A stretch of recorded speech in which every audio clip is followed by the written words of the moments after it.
You can begin. Welcome to one of the African American History Committee events. Today, for our Black History event, we're welcoming Ernest Crim, who's going to be talking about the art of conscious content creating. Ernest Crim III is an anti-racist educator and hate crime survivor who uses Black historical narratives to empower and educate families and train educators through an equitable lens. Mr. Crim is a South Side of Chicago native and University of Illinois graduate, is a former high school history educator of 12 years who now teaches Black history to the world through social media with a platform that reaches over 2 million people monthly. Additionally, he is the CEO of Crim's Cultural Consulting, LLC, an international speaker, and author of two bestsellers, Black History Saved My Life, which I have, and it's an amazing read, and the ABCs of Affirming Black Children, which I also have, and a passionate progressive education activist who has been featured on ABC, WGN, PBS, CBS, NBC, and Newsweek, amongst various other outlets. To Ernest, his purpose is to creatively strategize how we can use our past to create a better future entrenched in equitable practices. Today, I introduce to you Ernest Crim III. Hey, what's up, y'all? What's up to my Coppin State family? It's a pleasure and honor to be here, y'all. Before we even get started and I get into everything, I need y'all to let me know how y'all feeling. So I'm a former classroom teacher. This is kind of like my bell ringer, I guess you would say. So on a scale from 1 to 10, hit me up in the chat, y'all, and let me know how you're feeling today.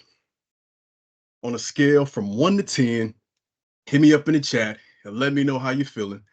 If you want to explain yourself, you can do that too. It's completely up to you. But I just want to get a feel for where everybody is today. And I'm glad that y'all took the time to be here and engage in this conversation because that's exactly what it's going to be. All right, we got some folks saying they feeling amazing. Got some folks at a 4. How are we feeling on a scale from 1 to 10? We got some positive emojis. Awesome, awesome, awesome. So as you all are doing that, I'll go ahead and share my screen.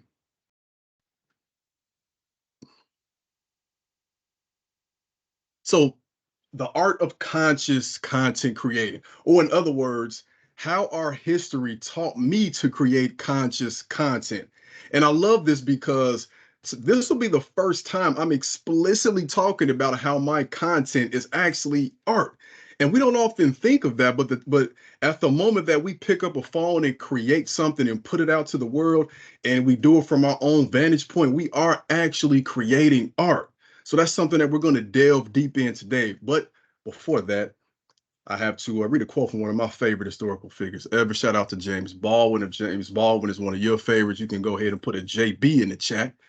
James Baldwin once said the primary distinction of the artist is that he must actively cultivate that state which most men necessarily must avoid, the state of being alone.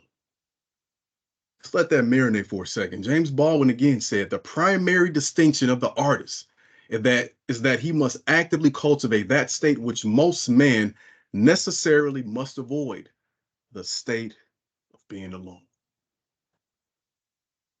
Reflect on that. When people think about content creation, I know at least for me, I used to think of it as something, especially with TikTok, is something is where you would pick up the phone, pick a song, do the newest trend, dance along, and it would go viral that way because you were doing something silly or goofy. In my mind, that was something I could never do because that just wasn't my style. I was always the person online who just kind of, checked out people's stuff, liked it and shared it. Up until July 30th of 2016, I had a private Facebook page. I had a private Instagram page. And a matter of fact, on all of my social media pages, I used different names so that my students wouldn't be able to find me. So there was nothing in my mind that said I would eventually become a content creator. The goal was to teach. But in my mind, up until that point, it was really just the only way to do it was in the class. or so I thought.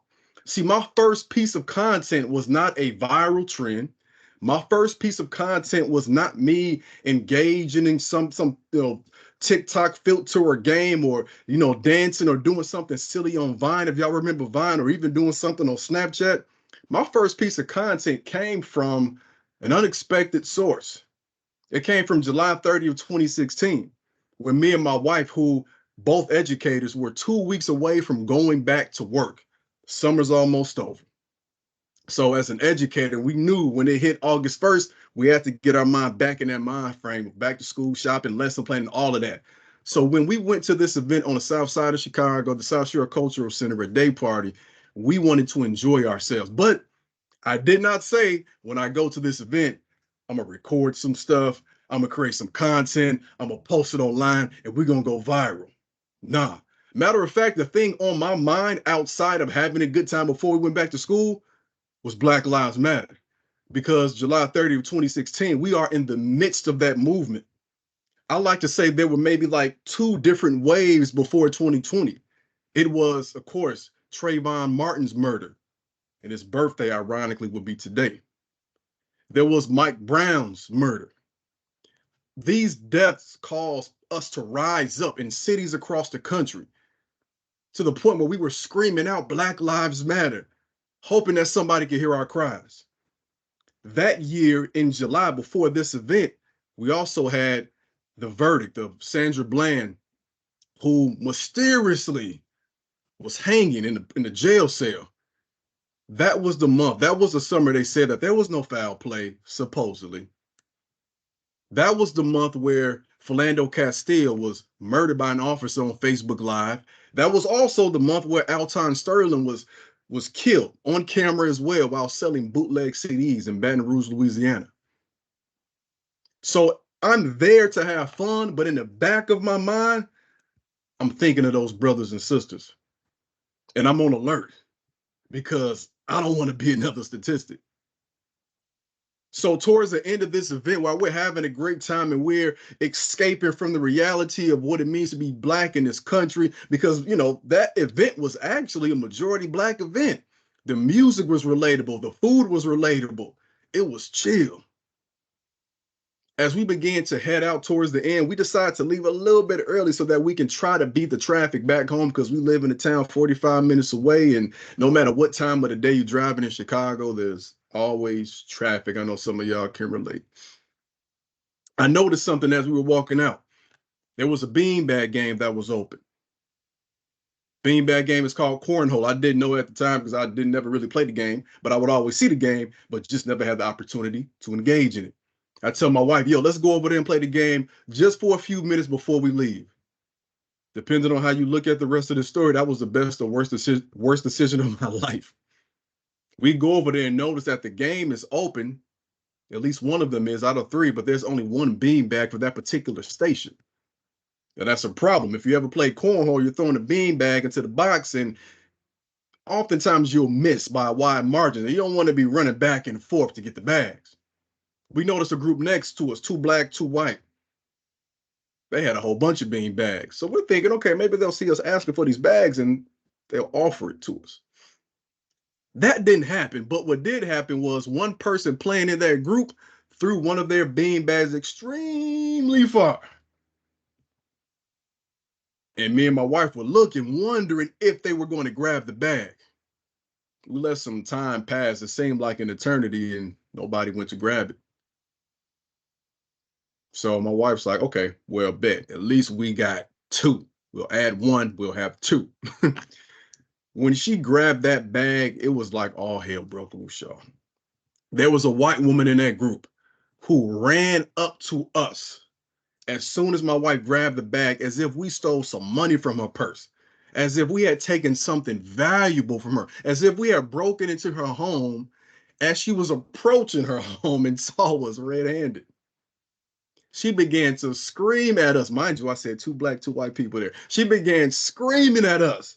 And mind you, she was the minority at that event, demanding that we give the bag back. Nah, look, I know how some of us are, right? We're nice, we're respectful, we're courteous, but when somebody disrespects us, another person comes out. That's me all the way, right? And then, of course, you can say, I'm from, and we can fill in the blank, because wherever we from, we know what that means. You might say, I'm from Chicago, I'm from DC, I'm from Baltimore, I'm from New York, I'm from, LA, I'm from Atlanta. Like, wherever we from, I'm from Philly, right? Like wherever we from, we know what we had to go through to get to this point. So sometimes we are in situations where that person tries to bring us out, bring that part out, and we try to put it back a little bit. Don't always work though. And in this particular situation, it didn't really work. She begins to scream and scream and scream. She calls my wife out of her name. And because we kept going back and forth with her, not giving it back and not backing down, she did the unthinkable. Yeah, you guessed it. And remember, I said two black and two white in that group. Her two black friends are right there as she's yelling at us, and she calls us the N word. Two black friends, one white friend in the back, majority black event. The music is really loud though, because so most people can't even hear what's going on. I couldn't believe it. Now, again, y'all, I'm a teacher. I'm a history teacher. I taught black history. I taught government. I know my rights. Unfortunately, that word can be used. I mean, we hear it all the time, right? That word can be used. In the realm of society, we don't like it when white folks do it, though. We don't accept that, but it's not illegal to say the word. So I take out my phone because in my mind, the only way I can balance this situation out is with that, because there's nothing I can say to her to do to her that would provoke the same response, the same emotions. And I told her, okay, say it again. Give me all your information at the same time so that we can have society on Facebook, on the internet, judge you and who you are and what you do. And this is what happened. As you watch this, I want you to take into account that this is triggering. Some of y'all might not want to watch this. This is a video of a hate crime. It could evoke a response. It might make you go back to a certain time in your life. If you need to mute this for a little bit, I completely understand, but I just want to give you that trigger warning, because what's different about this video too is it's a first person video. It's me holding the phone. You'll never see me, but you'll hear my voice.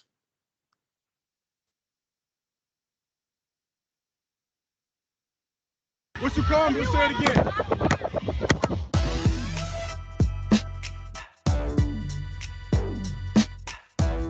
She knocked my phone. So if I hit her, what happens to me? What happens to me? What happens to me? Phone out my hand, calling me a. Y'all gonna let the. What type of people are y'all? You don't know me, man. We don't bother. You're acting like a. You act. Keep saying it. And what if you call my wife? Give me your name too. Give me your name. Give me.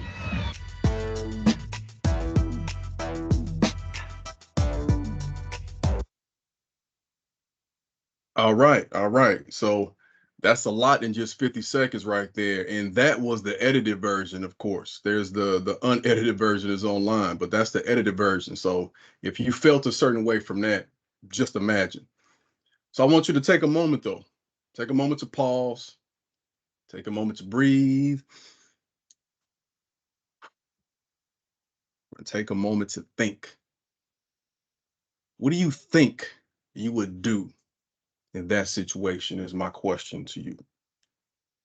What do you think you would do in that situation? So I want to just let that breathe for a little bit. Whether you respond or not, I know you're thinking about it. So just take some time and we can bask in our silence for a moment. Just reflect. And if you want to add something to the chat, you can.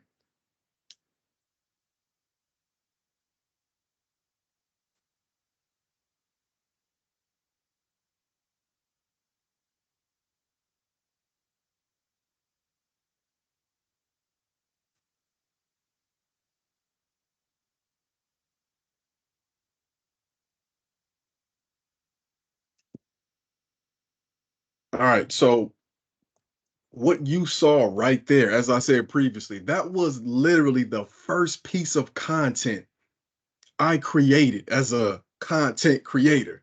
That wasn't the objective, though, to be a content creator or a content artist. The objective was justice. The objective was to show what society is still like. The objective, again, I told you, I went there with all of this on me. In fact, I was wearing I had a shirt that had all of these, pro-black books that had impacted me throughout my life. And I was wearing it on me. I was wearing the attire that would let you know in any room that I walked in that I wouldn't capitulate into nothing they was talking about. So when that happens in the midst of everything else that's going on, and the context of the election coming up in 2016, I was in complete shock and utter disbelief. That happened to me? I had been teaching for 6-something years at that point. My wife had been teaching for 8 years at that point.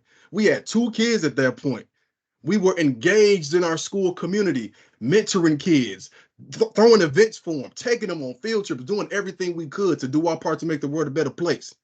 And one of the things you sometimes will believe and think as a Black person in this country is, if I just do fill in the blank, I won't be subjected to the same treatment.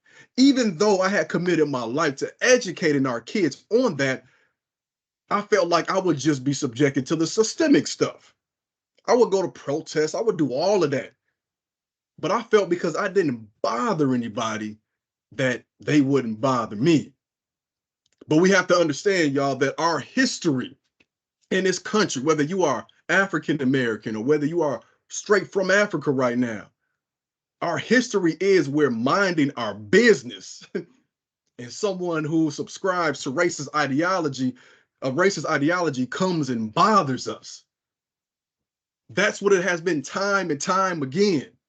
So to neglect that, to ignore it, and to believe that anybody at any position, whether you are a street sweeper or the president, to think you are above that is just something we got to stop thinking of. Because it's not possible, which means that we should all be doing something that helps someone out, especially in our community, because we are all here because someone set the stage before us to be here. We all stand on their shoulders. They all passed us the baton. Some of us took the baton and are currently running with it, and some of us said, that's far enough, I'll stop here and do what I want. I realized at that point that I was doing my thing as a teacher. I was doing a great job, in my opinion. I was impacting the youth, but I was playing a little too small because the information I knew was information that had been hidden from us discreetly, had been taken out of schools. And the passion I had for it was unlike anybody else that I knew. So for me to just give that to the kids in my class, the 120 kids I saw a day, was not enough. And some of us have that same passion for other things that we're keeping to ourselves because we're scared to show it with the world. But when that happened to me, I couldn't be scared anymore because now I'm fighting for my respect, my manhood. I'm fighting for my wife. I'm fighting for our family. I'm fighting for a legacy. Life has a funny way of pushing you into a position you didn't think you was ready for, only to find out that you hadn't been prepared for such a time as that. I didn't realize I was going to be making art. But before we move forward, though, let's reflect a little bit. What exactly is art? Because we're talking about the art of conscious content creating, but I think oftentimes we get it misconstrued. How do we actually define art? Is it a painting? I think that's what most people think. They think of a painting, they think of a drawing. Could it be teaching, like Fanny Jackson Coppin? Could it be dancing? Or I'm sure you figured out it's a trick question. Could it be all of the above? And extra points if you know who that is on the far right side. If I was in the class, I'd give you some extra credit. I'll throw you a piece of candy. All of these are examples of art. I soon realized that as an educator, I was an artist. The way I would evoke a certain response from my class, the way I would take a lesson on the most mundane topic and breathe life into it, day after day after day after day, y'all. Taking a topic about Christopher Columbus and constructing a lesson plan centered around a court case taking a lesson on the Trail of Tears and constructing a lesson and making my children go outside to engage and really feel what that may have been like. We are all artists in our own way, but because we don't always see the capital that's given to some types of art, like say commercialized rap music, we don't think that's what we're doing. If you watched the Grammys yesterday, you saw art. If you watched the Grammys yesterday, you actually saw Jay-Z standing up for his wife's art, which is some of the most profound art that we've seen in our generation. Someone who's often overlooked because of who owns that network and who owns those award shows. When we think about what the actual definition of art, we have to understand that this is something that we have been engaging in for hundreds of thousands of years. It's the way we teach. It's the way we sculpt. It's the way we would sing Wade in the Water so that we could communicate a message of freedom and hope while we were on the plantation. And the picture that you see in the middle, it's also us creating jewelry, necklaces. That picture that you see right there is one of the earliest pieces of evidence that we have of African people creating art in Morocco over 150,000 years ago. This is art. Our art is not just limited to the struggles we endure. We have been creating art for millennia. As people who descended from the ones who were first here first, we have to always remember that we are creators. So when somebody calls me a content creator, I'll take that to heart, like for real. We are creating something out of nothing all the time, always. But if we want to be real specific about what it is, I always like to look up the etymology of what it means to create art. It's a skill as a result of learning or practice. A skill in scholarship and learning. Human workmanship. This is going back to the 13th century.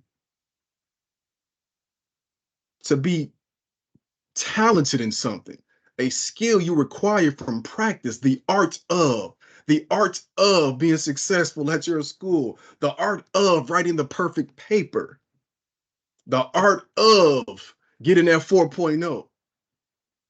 We are all engaging in art. But what is the art of conscious content creating? Well, I'll tell you this. To create conscious content, folks, you must create content with a purpose. The question must always be, what's the point of your content? Why do you want to do it? What message do you want to get across? See, we come from a people who have always been diligent in how we have gotten our work done and engaged in art for particular purposes. We don't just do things to do it, but because we live in a system that is intrinsically capitalistic, the main goal most times is for us to make money. And that doesn't typically work out in the long run. I've been seeing so many people talk about, how commercial rap music is horrible for our kids and how rap music is doing a disservice to our community and everything. And I think that's because oftentimes when we see our art now, we see art that was created for the purpose to make money.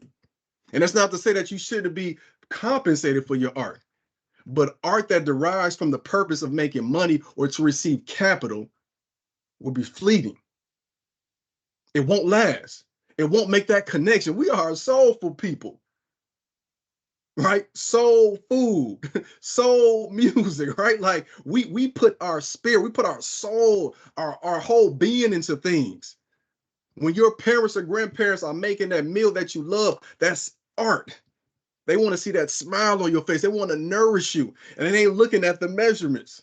That's the type of chef I am. I don't know about y'all. I'm a household chef, I should say, just for the family and everything. But like, I can't really get down. Like, I just know what it feel like. I know a little. I know I got to add a little sprinkle here, a little sprinkle there, not too much salt, just the right amount, right? Just the right amount of this and the right amount of that. It emanates from something deep within us that's connected to where we came from prior to enslavement. So what's the purpose? I had an obvious purpose. Like, I was assaulted. Me and my wife were accosted. We were called the N-word. We were spat on. So when I post that, the first thing I'm asking for is help me get this person. Help me identify her. She needs to be held accountable for what she did. This is me roughly 7.5 years ago on CBS News. You know what's ironic about that? Because so they interviewed me after we got her arrested, which was like 2.5 months after the incident happened. We identified her, and it took 2.5 months for the detectives to find out where she was and all this stuff. The first station to interview me was CBS 2 in Chicago. I had been creating content from that moment. Now, this year, I'm creating content for CBS Chicago, Black History videos every day of the month.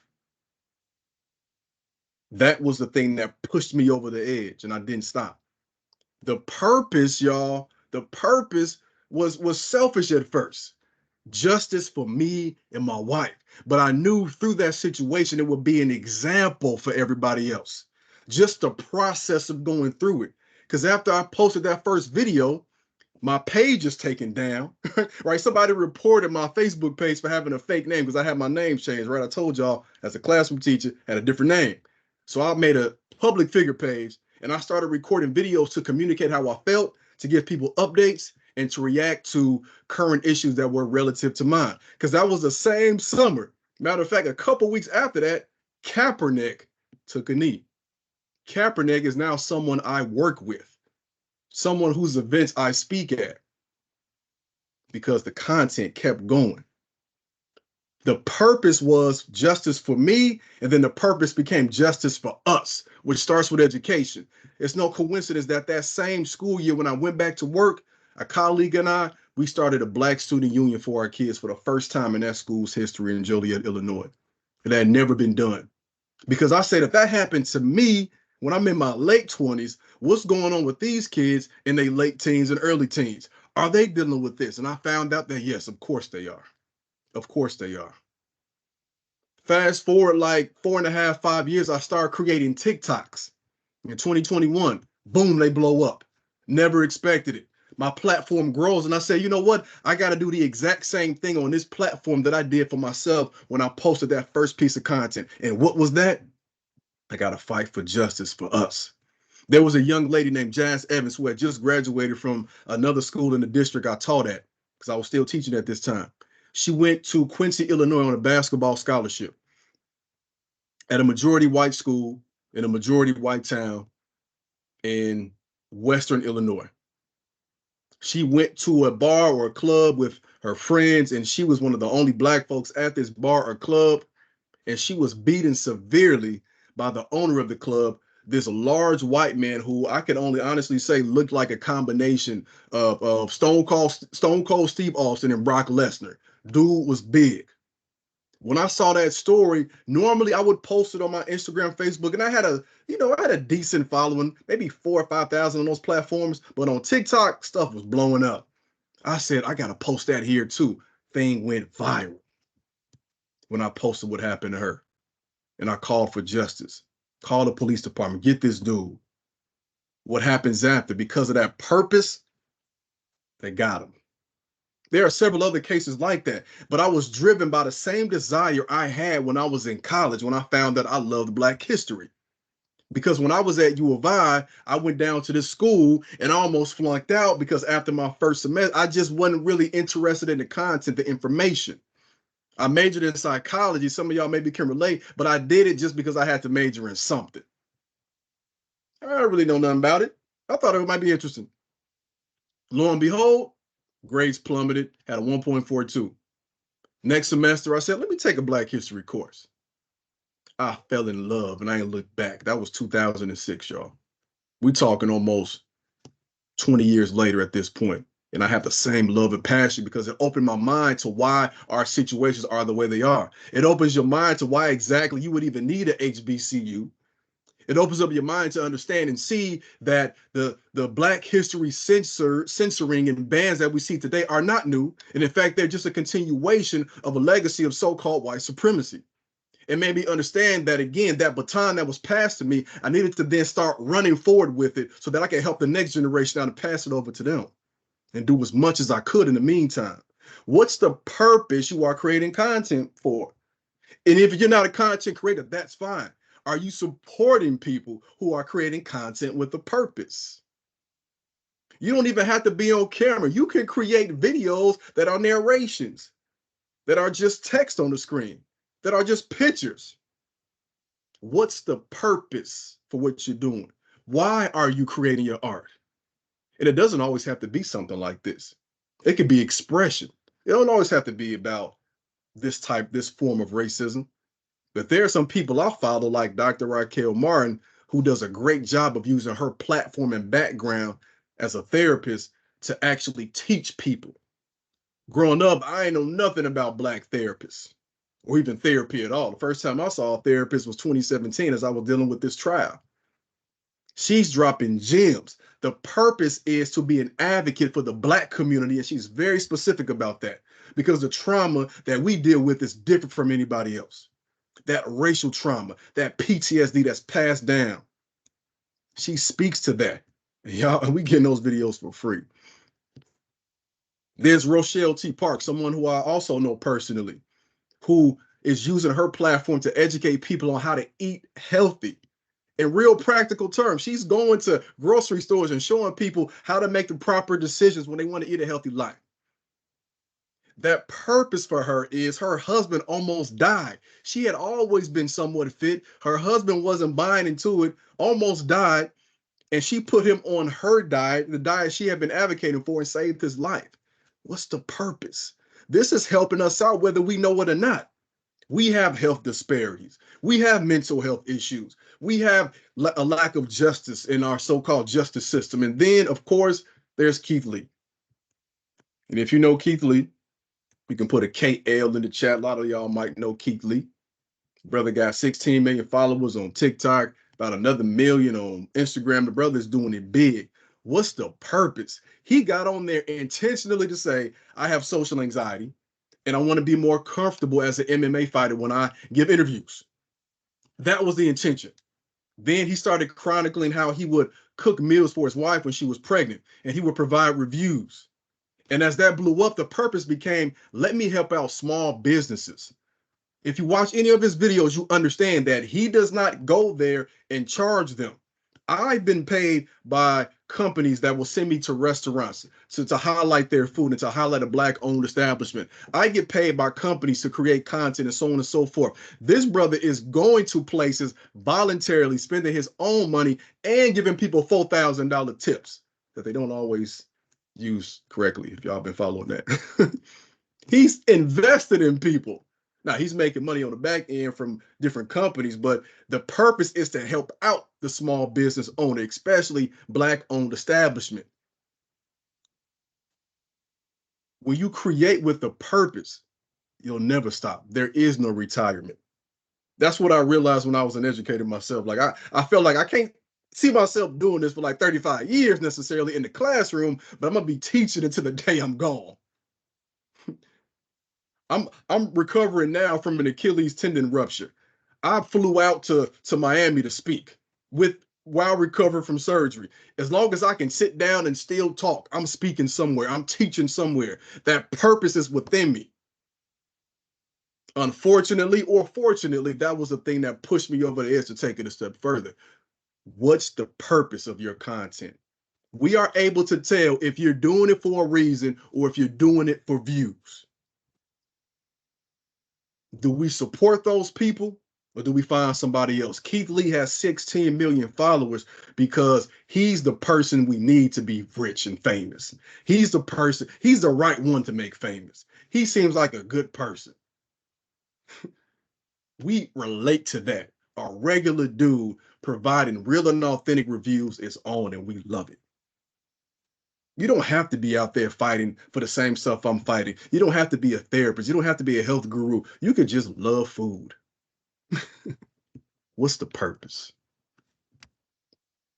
The second thing we must do to create conscious content is use our content to expose the systems that harm us while also imagining a better Black future foresaw.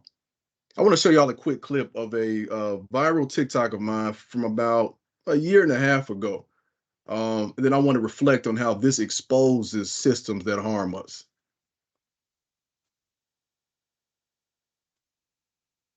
Yo, let me show y'all the food desert that I grew up in so you all can see why heart disease is more prominent in the Black community.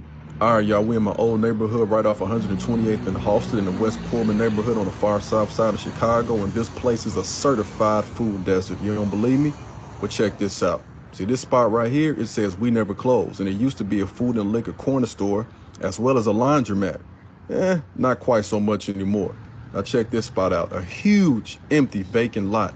Nothing there except cars and rubble. And as we keep walking, you'll notice, you guessed it, another empty corner store. This spot right here used to be a car shop, I believe. And you know, one thing I noticed while walking is, shout out to the RBG flag, by the way, is that we had a lot of car shops over here, just like this one. And I never noticed that growing up. This spot right here used to be called Platinum Foods. Ain't looking so platinum right now. It's been empty for over 15 years. This place, this bar and grill, this is the first food place you notice, but we ain't allowed in there. It's a bar, y'all. And this spot right here used to be the closest thing we had to a grocery store, and it used to be a Walgreens. And after hooping all day in the summer, we would go grab some chicken from Harold, some fried chicken. Oxymoron, I know, but it's the only option we had. Oh, look, here's another empty, vacant lot. And you wonder why heart disease is so prevalent in our communities. We live in the desert, y'all. Yo. Right.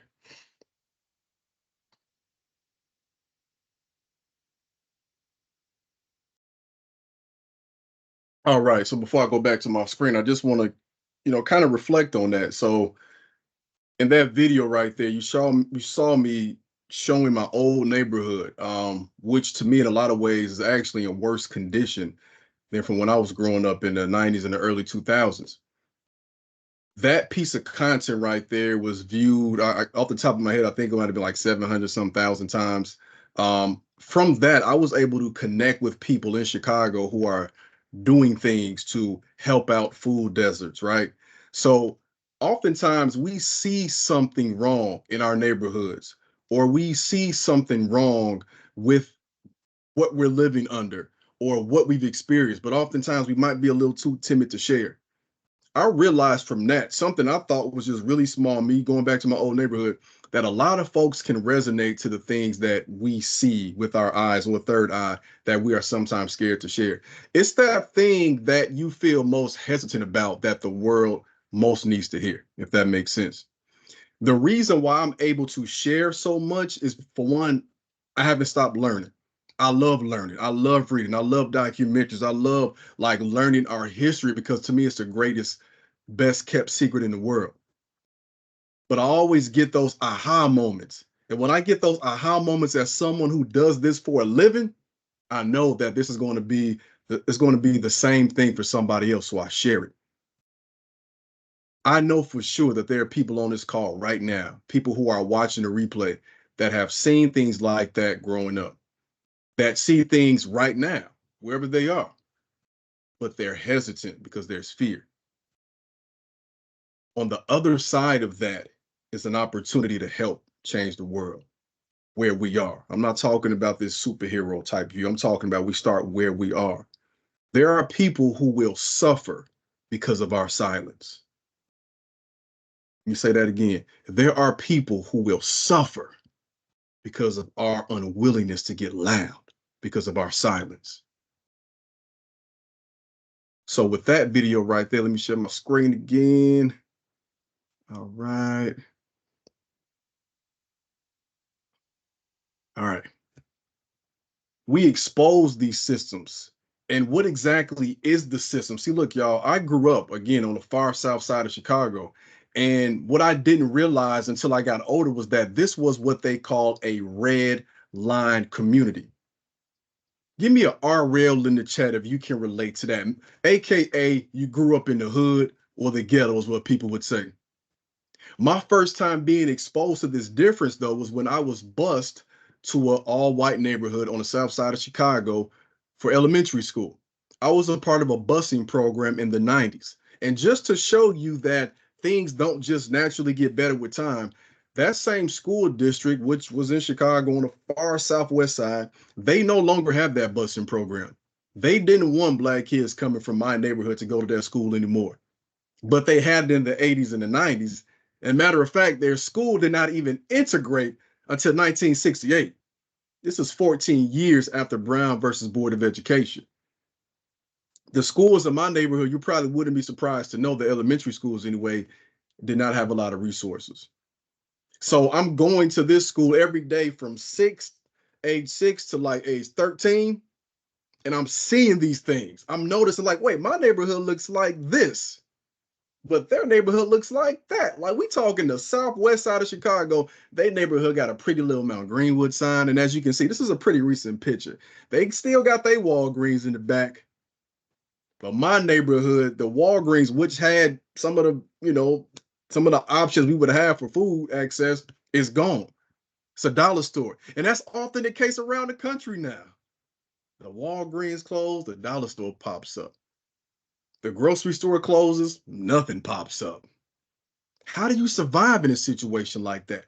See, while we're trying to figure out how to survive, we got to at least expose it, because we are the media. Understand, when we say social media, the second word in that phrase is media. So when we say the media needs to do a better job of whatever, that's you. Anytime you share something online, I don't care if you got a private page or not, that's the media. If you're not sending it to somebody privately, text message, not a DM, a text message, you are creating the media. That's how they know what to advertise to you on your private page. We have an obligation to help make things better by showing what the conditions are truly like. That's what hip hop was about. Using our content to expose the systems. Like, for example,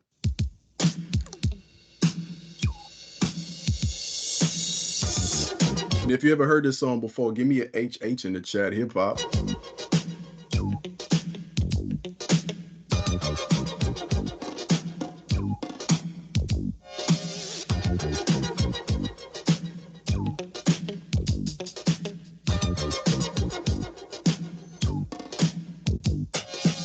It's like a jungle sometimes. It makes me wonder how I keep from going under.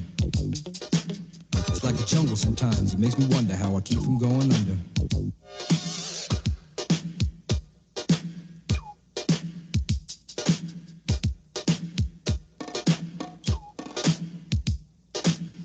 Broken glass everywhere. People pissing on the stage, you know they just don't care. I can't take the smell, can't take the noise. Got no money to move out, I guess I got no choice. Rats in the front room, roaches in the back, junkies in the alley with the baseball bat. I tried to get away, but I couldn't get far, cause a man with the tow truck repossessed my car.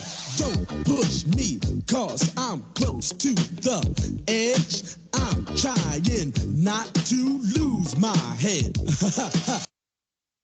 So again, the simplicity of exposing our conditions. They like the difference between that video, Grandmaster Flash and the Furious Five, the message, and my video is simply the year, the way of communicating the information. But if you put his audio, that rap, on my video, it's the same thing.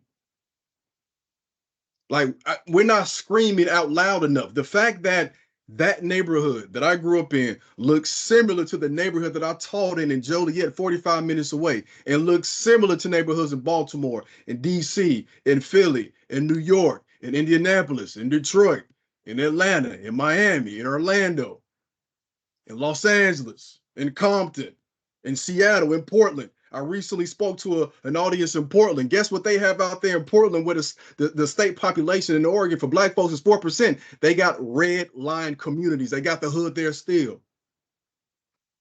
These are the things that are hate crimes too, that aren't talked about because it doesn't have the viral feel to it. It doesn't involve the N-word, but this is what it means to be treated like the N-word. Because I know y'all, because whenever I show that video, there's a response, right? There's anger. You probably was wanting to punch the screen so you can get to it. And my response is always, do we fight the system the same way we say we would have fought her? This is reality right now. This is not yesterday. This ain't just the 80s. This ain't my childhood. This is still happening. We don't have to have all the answers yet. But if we ain't asking the questions, we'll never get to it. Who's asking the right questions? Use your content to expose the system that harms us. And while we do that, this is one of the most important things that we don't do enough of, in my opinion, because yeah, it's Black History Month, but the Movement for Black Lives, which is a different organization for Black Lives Matter, they said this month is also Black Futures Month. So here's my question to you. What would it look like for Black people to be born into a world where racism doesn't exist? Have you ever thought of that? Where we aren't hampered by the trauma of racial PTSD. I need to let that marinate for a second. I spoke to an audience on Saturday and I asked that question, and the looks on their face. Because even for myself, I don't think I've reflected on that enough. Imagine that, y'all. What would it look like for Black people to be born into a world where racism doesn't exist, where we aren't hampered by the trauma of racial PTSD? That's a possibility. If we don't believe it, then of course it could never be. A better world is possible. A better world will happen, but it ain't gonna happen unless we understand and believe that it's actually possible in some way. During our lifetimes, I don't know. But we gotta lay the bricks. We gotta pass the baton. Remember that piece of art I showed y'all on one of the first pages? Remember, 150,000 years ago. We're talking about enslavement in this side of the world, the Western Hemisphere, since maybe 1526. That's 500 years ago. If you were able to see a chart, 500 years versus 150,000 years. Most of our existence, we woke up without worrying about racism or imperialism. That's already been a thing. Now we got different technology. So imagine what that would be like. When we expose the system, when we research the system, let's also say, what would it look like if that's done the correct way? Because if we protest, what if that person listens to us, right? You ever thought about that? You go to a protest for something, then the person says, okay, what do you want? We got to be able to say right there. We got to be able to imagine it. Now, of course, it's a process because it will take time. Sometimes we don't have all the answers, and that's real. You don't have to. But somebody on our team got to start saying, what does that feel like? What does it feel like to not live through the gaze of whiteness? What does it feel like to not be a figment of their imagination? Are we willing to do what it takes to make that a thing? Expose the system. Show something that people ain't paying attention to. And then strategize on what that's going to look like in the future when it's not the same. See, the third thing we must do, y'all, to create conscious content, the third thing we have to do to create conscious content is we must edify us. We must build us up. We must, like look, I want you to think about how often you're shown positive images of Blackness. I want you to think about how often you're actually even shown images of Blackness in the media or in schools or whatever, right? And I want you to reflect on what that would mean for your esteem, the esteem that you have, the feeling that you have for yourself, that we sometimes call the self-esteem. How do we build each other up? That's not to say that everything you create or do has to be positive. That's not reality, right? We feel the joy, we feel the pain. We are all of that, but we must also be constructive with it. Jay Electronica, one of my favorite rappers, said, you either build or you destroy. Again, when we are advocating for the destroying of something, what are we building up? If we are critiquing something, are we also looking through a lens of how that can be done the correct way? When you are born into this environment now in 2024, 498 years from the day the Spanish first brought African people to the East Coast for the purpose of enslavement, you were torn down. But remember, in 1526, if you know what happened, The first black people who were forced here by the Spanish for the purpose of enslavement, they immediately revolted. They burned down the home. They ran away because in their memories, that African memory, they knew who they were. That affirmation was, we wasn't born enslaved. We ain't slaves. Who they talking to? So yeah, we got captured. Yeah, we got sold. Yeah, we were on the bottom of those ships for several months. But when we get there and they unshackle us, it's a wrap. But over the course of generations, when people are removed from that essence of who they truly are, they sometimes forget. They'll start that history with the shackles, not with the people who knew they weren't supposed to be in that predicament. We have to affirm ourselves because we have to remember what was purposely and strategically taken from us. They stole our memory. That's why my last name is Crim. That's a German name, bruh. My first name is English. Ernest. That ain't supposed to be my name. We have, look, give you an example of what it means to affirm. The pictures you see on the left, I want you to imagine, and those of us on this call who are around my age or older understands what this means. When I was growing up in the 90s, no way, no how did we ever think that we would see a black president. And maybe I could just speak for myself, but I didn't think that was going to happen, being real. Tupac, I remember he had a song where he said, even though it seems heaven sent, we ain't ready to have a black president. That didn't seem like it could be a thing for real, not in our lifetimes. When I was in elementary school, we were shifting from George H.W. Bush to Bill Clinton. One day in 1996, I was about 19 years old. I'm sorry, 1997. I went home to my mom because it was actually February of that year. And if you know how the holidays are, they got President's Day right in the midst of our month. That's crazy, right? President's Day, which at that point in time was all white men, right in the middle of Black History Month. They could have chosen another month, but whatever. I had a question on my mind and I had to ask somebody, and I did not feel comfortable asking my teacher. I went home on that day after President's Day in February 97, and I confronted my mom with this question. And my mom passed the test with flying colors. I went down the stairs and I walked past all of these pictures of black people and these posters of African folks. They had a series at the time from Budweiser called Great Kings and Queens in Africa. And my parents had those posters plastered everywhere that showed us in our regalness. I had no idea at the time, but it was being downloaded into my subconscious. I walked through all of that and I asked my mom, why is it that we've never had a black president? And my mom looked at me straight face and said, because they're waiting on you to grow up. That's one of the most powerful affirmations anybody can hear. At that point in time, of course, I didn't know what I wanted to be. I love sports. I love video games. But to hear that I could ascend to the highest position in the country if I wanted to, in the midst of everything that was going on in the country and everything that had happened that had not been resolved, build up my esteem. And at that time, honestly, y'all, I didn't believe it. But I had so many people who kept telling me. My mom kept saying it. My grandparents kept saying it. My dad was saying it. My sister was saying it, to the point where I was like, it could happen. Now, I don't want to be it, but to have the confidence to say I could if I wanted to, what does that do for a black child? What does that do for a black girl who has never seen a black woman become a president or even a woman become the president? It tells her that what we see here as all white men and one black man, that's proof of the problem. It's not proof of me being the problem. It's proof of the system being the problem. And if I wanted to commit myself to it, I could be the solution. Are we edifying? Are we affirming ourselves?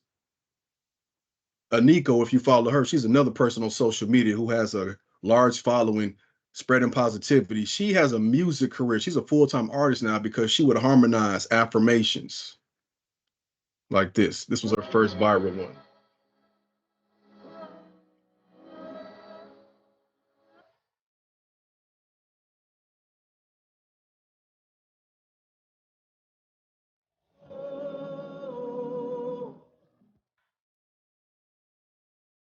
Is a promise.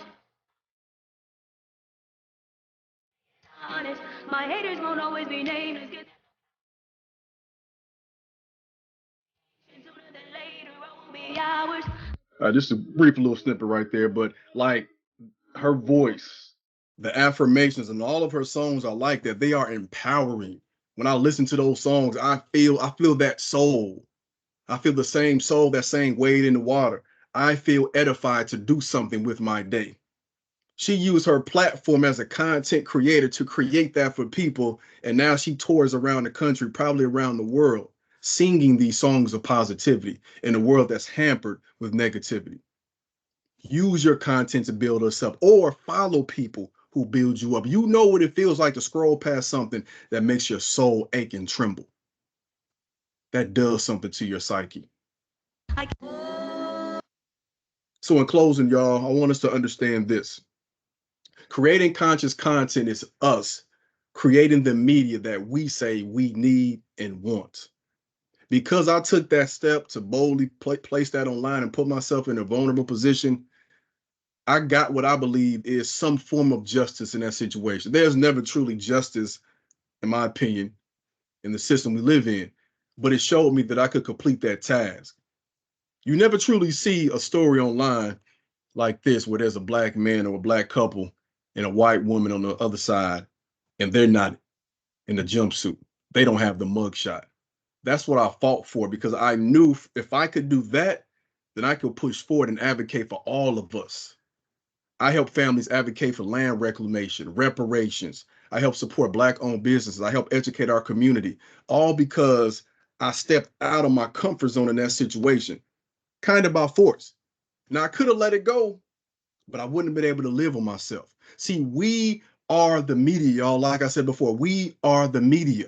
Look at these stats. We are shown negatively still in the media. When the nightly news comes on, we are shown as criminals. We are shown as impoverished. We are shown as ignorant. But more of us are watching these right here. So when we put content online, we are shaping what future generations will believe and think of us, even outside of that algorithm. I know the algorithm does mess some stuff up, but there's ways around that. When you like the right content, engage in the right content. Imagine that your page or the pages you go to are like that nightly news channel you used to watch or do watch or is a mainstay in your household. We can change the way we are depicted, which means we will change the way we think about ourselves, which means we will change how we think about how we strategize outside of this and what our future will look like. And with that said, y'all, this is the art of conscious creating. Thank you for listening to me for 57 minutes. I appreciate y'all so much.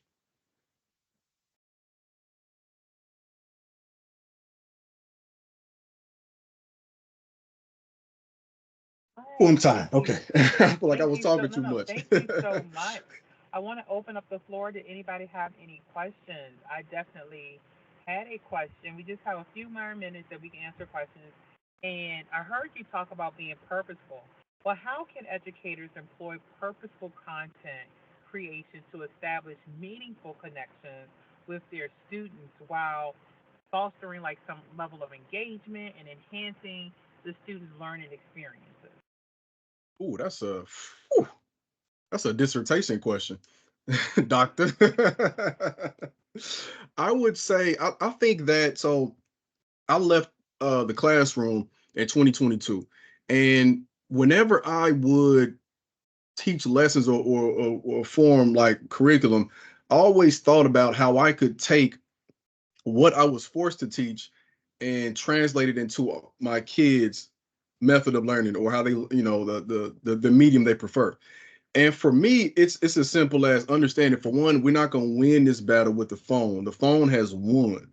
It's addictive, even for adults like myself who didn't grow up with smartphones.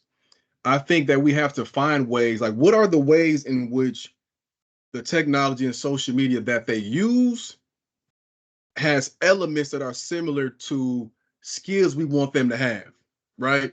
Um, like comment writing, caption writing, editing tools. Like, I think the reason why some of my content sticks is because as a teacher, especially, I would say mainly primary students, but I did high school, but I had to be able to take something that came easy to me that I love, that I thought was the most interesting thing ever, and reduce it to something that could be understood by somebody who was even like in first grade. So, especially at the college level where there's a lot of freedom, I think we have to say, how can we allow our students to intercede into the algorithm that wants to feed them things that are differently? And how can we interject that with something that's of substance? How can essay questions be responded to, in video format, for example? I'm at the point now where I have a lot of content that I have scheduled. So I used to just freestyle my videos, like the one I showed y'all. I was kind of just talking it out. But because my load is so heavy, I'll have to write scripts. If you can write, like for the students on here, young folks, if you can write a script, you can be employed by somebody to create content. I do 180 words, that give me a minute. You can do a 500-word essay, that might give you, what I'm saying? So like, I think we just have to understand that this is here to stay, and there are applicable lessons we can extract from it to use in our classrooms. I hope that helps. That was a really good Really question. did. I can open it up to one more question. Did anybody else have any questions before we end?